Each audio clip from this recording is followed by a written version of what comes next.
folks, this is the Lady Autist coming to you a little later this afternoon because I wanted to make sure to go ahead and be on Shelby, Les's, and Tug's stream a little bit earlier.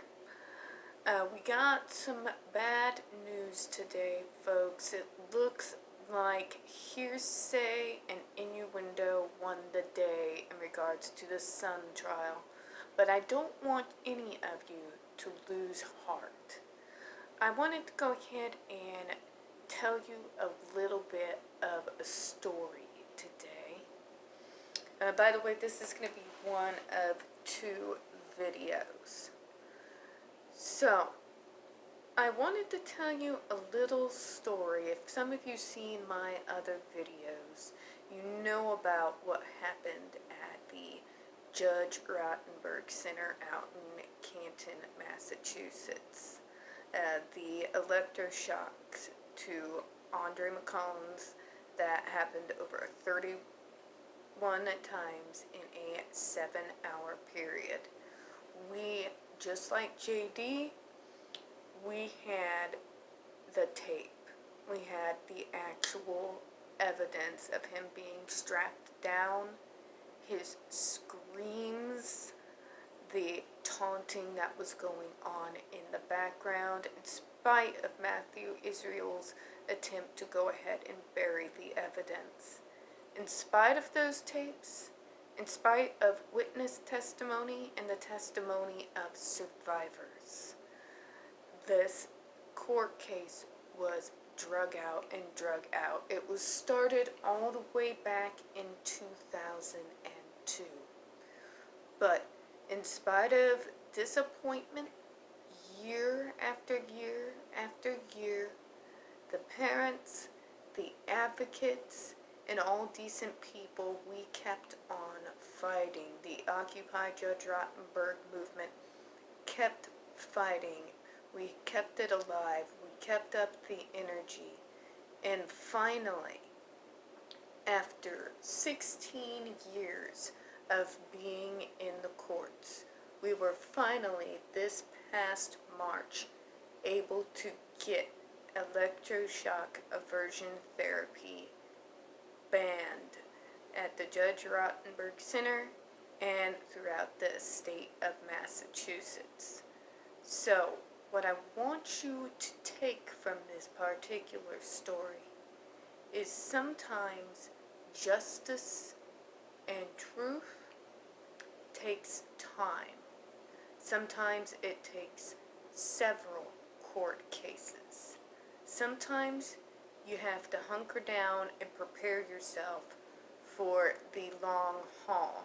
But what the story also teaches us is that if you continue to fight for truth, if you don't give up, if you keep spreading the word out there, in spite of even what mainstream media says, if you keep going, then at the end of the day, truth can and does prevail and does win the day. So I want you to take encouragement from that. Take encouragement for somebody who's been advocating for disability rights, abuse victim rights for over a decade. These fights are long. Sometimes they can go in for years. But just don't give up. Keep fighting for that truth. Whether you're doing this because whether you're a fan, whether you are a casual fan like me and you simply saw the complete injustice, the bias, and the failure to report actual facts and felt the need to advocate as maybe you were a victim yourself and you wanted to see justice done. We're all in this for the long guys, I know you're mad, I know you're upset. I don't blame any of you, so am I. But it's not over till it's over. Just get strapped up, prepare yourselves for a fight. Be prepared for it to be a long fight. Because sometimes in these cases, they are long fights. But just know that truth can, does, and will again prevail. Alright, so in regards to the verdict, one of the interesting things that has come out, speaking of something to give you energy, something to give you to spread like wildfire, as the wonderful advocates that all of you are, and I am definitely happy to be a part of this group. It looks like the judge in the UK trial has direct ties to Mrs. Heard's AH's lawyers.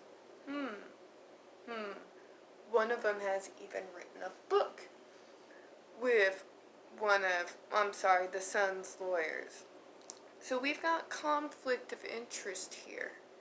Now, interestingly, Debbie Doom, who is a paralegal who's been covering the case, please go by her channel, she's quite brilliant, has stated during Shelby's stream that due to that personal connection that JD can actually ask for a mistrial, which is very interesting. And even if he didn't get the mistrial, that is hell of a grounds for appeal. That is major conflict of interest, and it would also really explain why he bought Miss AH's line of bull, hook, line, and sinker.